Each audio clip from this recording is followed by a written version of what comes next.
एक गांव में दिशा नाम की एक लड़की अपने बूढ़े अम्मी अब्बू के साथ रहा करती थी। दिशा के अम्मी अब्बू वेज पुलाव का ठेला लगाकर बेचा करते थे।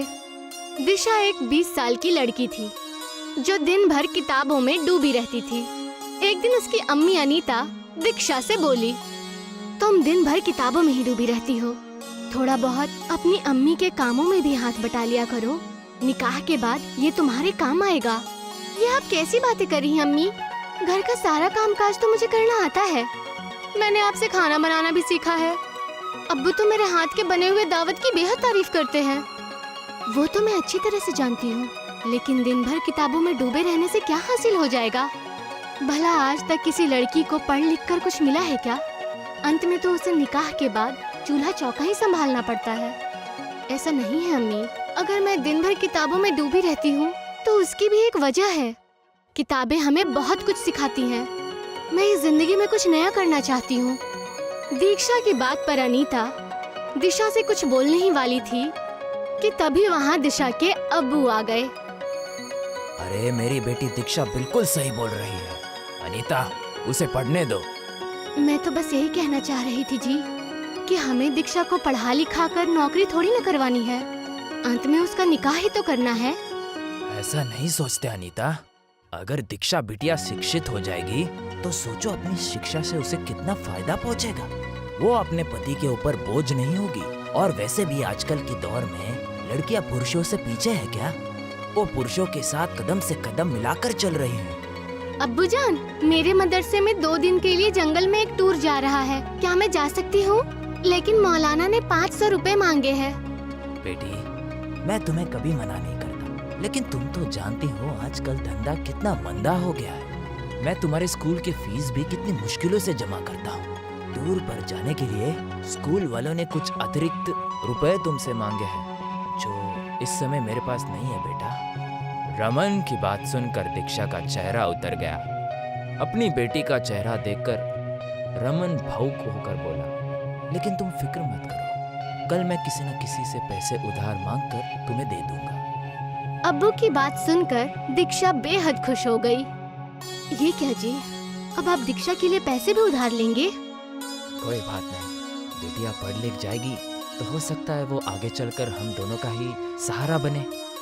लेकिन हमें परसों मकान मालिक का किराया भी देना है। अगले दिन दिशा के अब्बू फिर से ठेला लेकर बस स्टैंड के पास चले गए, मगर वो यही सोचते रहे कि आखिर वो कैसे और किससे उधार मांगे। तभी उसे दूर से गांव का मुखिया आता हुआ नजर आया, जो उसी के करीब आ रहा था। नमस्ते नमस्ते मुखिया जी। अरे अरे नमस्ते नमस्ते रमन, नमस्ते। और सुनाओ कैसे हो? धंधा कैसे चल रहा है तुम्हारा? धंधा अभी बहुत हल्का चल रहा है मुखिया जी। पहले पुलाव शाम तक बिक जाता था, लेकिन अब तो कभी कभी भगोने में पुलाव ऐसा का ऐसा ही रखा रहता है। अरे अरे रमन, आजकल चाइनीज फूड का दौर है। भारत में तरह तरह के लजीज खाना बन रहे हैं। ऐसे में तुम्हारा देसी पुलाव कौन खाना पसंद करेगा? गांव का नक्शा अब पहले जैसा नहीं रहा। गांव के लोग भी बहुत बदल चुके हैं। मुखिया जी, मुझे आपसे कुछ बात करनी थी। हाँ हाँ बोलो, अब क्या बात करनी थी? मुझे आपसे कुछ पैसे उधार चाहिए थे। कितने पैसे चाहिए थे? जी मुझे 2000 रुपये की ज़रूरत थी। वो क्या है कि कल मुझे 1500 रुपये मकान का किराया देना है और 500 रुपये बेटिया के स्कूल में जमा करने हैं। अरे तो दीक्षा बेटिया की स्कूल की फीस जमा नहीं हुई क्या? जी वो तो मैंने कब की जमा कर दी मुखिया जी। क्या है कि स्कूल की तरफ से बिटिया का टूर जा रहा है जंगल, तो बिटिया का बड़ा मन है उस टूर में जाने का, और स्कूल वाले 500 रुपये मांग रहे हैं। अरे तुम्हें क्या हो गया है रमन? तुम्हारा धंधा वैसे ही मंदा चल रहा है और ऊपर से तुम्हें मकान का किराया भी देना है। ऐसे में बिटिया को टूर पर भेजना जरूरी है क्या? बिटिया को पेड़ और पौधों से बहुत प्रेम है मुखिया जी, और वो दिन भर इसी के बारे में किताबों में पढ़ती रहती है। अगर आज शाम को मैं उसे पैसे नहीं दे पाया तो बिटिया का दिल टूट जाएगा मुखिया जी। मुखिया दीक्षा के अब्बू की बातों को सुनकर उन्हें बेहद गौर से देखने लगा। तभी मुखिया का साथी अभिमन्यु वहां जा पहुंचा। अभिमन्यु एक बेहद गंदे बर्ताव का इंसान था, जो मुखिया के हमेशा कान भरता रहता था। वो उन दोनों की बातें काफी देर से सुन रहा था। अभिमन्यु ने मुखिया के कान में बोला। अरे सोचते क्या हो मुखिया जी, 1000 रुपए की बात है, दे दीजिए।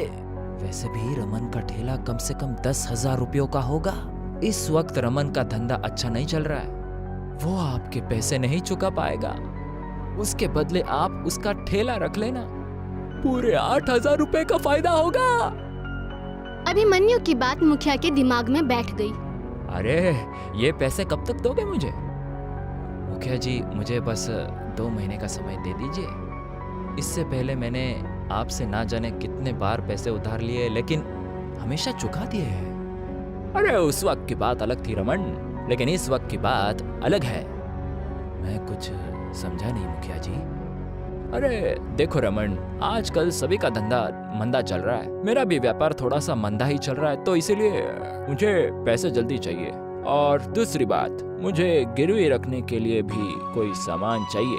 मुखिया की बात सुनकर दीक्षा के अब्बू बेहद बुरी तरह से चौंक पड़े। दीक्षा के अब्बू जानते थे कि मुखिया अंदर से अच्छे स्वभाव का इंसान था। दीक्षा के अब्बू समझ गए कि मुखिया के कान किसी और ने नहीं, बल्कि कुछ देर पहले अभिमन्यु ने ही भरे थे।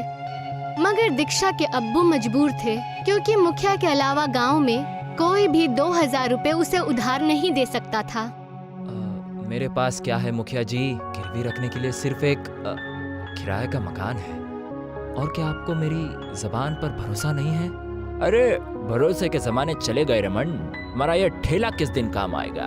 अगर तुम मुझे महीने के अंदर अंदर पैसे नहीं दे पाए तो मैं ये तुम्हारा ठेला जब्त कर लूंगा, और तुम्हें इस बात का कोई बुरा नहीं मानना चाहिए। दीक्षा के अब्बू सोचते हुए बोले, ठीक है मुखिया जी, जैसी आपकी मर्जी। मुखिया मुस्कुराता हुआ वहाँ से चला गया। शाम को दीक्षा के अब्बू ने 500 रुपए दीक्षा को दे दिए।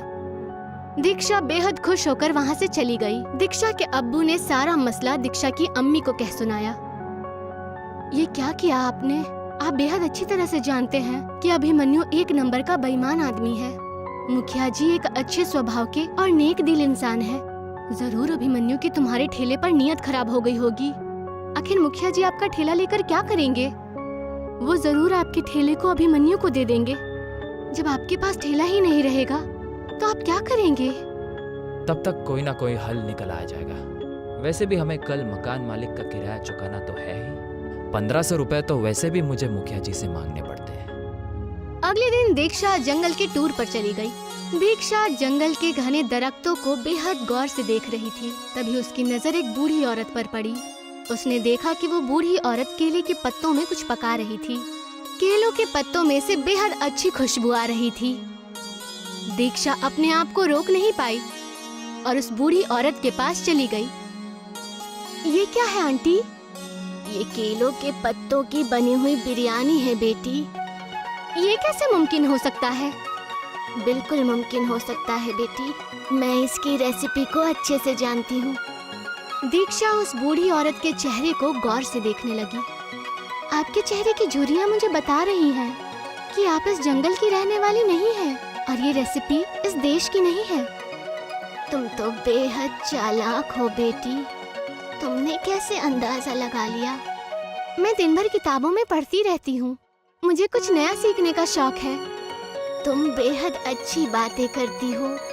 क्या नाम है तुम्हारा? दीक्षा। दीक्षा, दीक्षा तुमने बिल्कुल सही पहचाना। मैं अपनी जवानी में ही आधी दुनिया घूम चुकी हूँ। मेरे खानदान के सभी लोग मुझे छोड़कर विदेश में बस गए हैं। उस दिन के बाद इस दुनिया से मेरा दिल बिल्कुल ही हट गया और मैं जंगलों में ही अकेले रहने लगी। क्या आप मुझे ये रेसिपी सिखाएंगी? अगर कोई और कहता तो मैं उसे जरूर मना कर देती, लेकिन तुम बेहद अच्छी हो। तुम्हारी आंखों की चमक बता रही है कि तुम्हें आगे बढ़ने का बेहद शौक है। ये लजीज बिरयानी जरूर तुम्हें सिखाऊंगी। बूढ़ी औरत ने दीक्षा को लजीज बिरयानी की रेसिपी बता दी। शाम को दीक्षा अपने घर पर चली गई। वक्त ऐसे ही गुजरता रहा। दीक्षा के अब्बू का काम बंद हो गया और मुखिया अभिमन्यु के साथ आकर दीक्षा के अब्बू का ठेला छीनकर ले गया। दीक्षा के अब्बू का धंधा एकदम ठप हो गया और ऊपर से उसके सर पर मकान के किराए का कर्ज भी बढ़ गया था। कितनी बार आपको समझाया मैंने, पर आपको समझ में ही नहीं आया। अरे क्या जरूरत थी दीक्षा को इतना ज्यादा पढ़ाने की।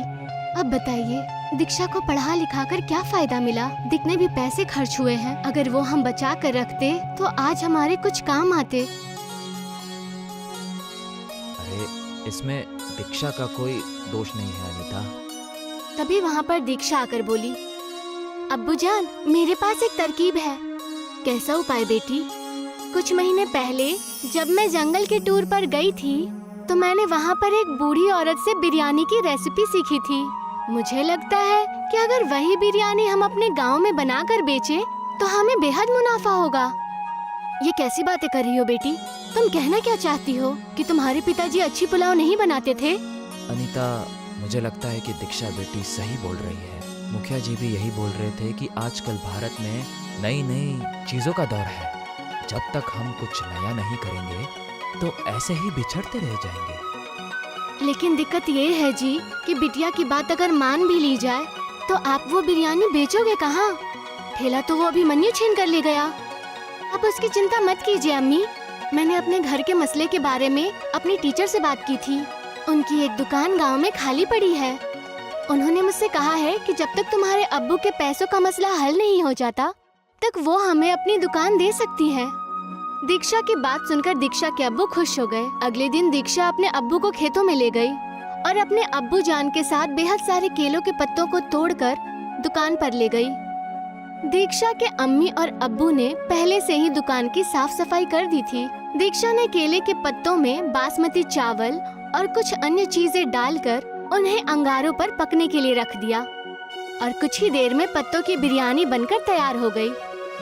उसमें से इतनी अच्छी खुशबू निकल रही थी कि वहाँ से जाने वाले लोग खुद को रोक नहीं पाए। तभी एक आदमी उनके दुकान पर जाकर बोला, अरे आपकी दुकान में से तो बहुत अच्छी खुशबू आ रही है।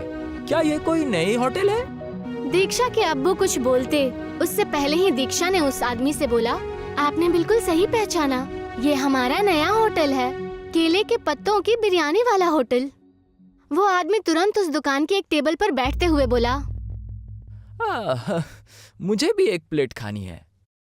तभी दीक्षा ने उसे गर्मा गर्म बिरयानी परोस दी। वो आदमी देखते ही देखते बिरयानी की 4-5 प्लेट खा गया। मजा आ गया। कितने हो गए? 2000 रुपए। उस आदमी ने बेहद खुशी खुशी दीक्षा को 2000 दे दिए। वो आदमी शहर का रहने वाला था और एक फेमस यूट्यूबर था। अरे इस तरह का खाना मैंने जिंदगी में पहली बार खाया है। मुझे नहीं लगता ये भारत में कहीं और बनता होगा। अगर आपको एतराज ना हो तो क्या मैं आपका फोटो केलों के पत्तों के बिरयानी के साथ सोशल मीडिया पर पोस्ट कर सकता हूँ? हाँ, क्यों नहीं। इससे तो हमारे होटल को बेहद फायदा होगा। उस आदमी ने दीक्षा की एक तस्वीर पत्तों के बिरयानी के साथ खींचकर फेसबुक पर अपलोड कर दी और वहाँ से चला गया। रमन 2000 देखकर बेहद खुश हो गया। इतने पैसे तो वो 10 दिन में भी नहीं कमा पाता।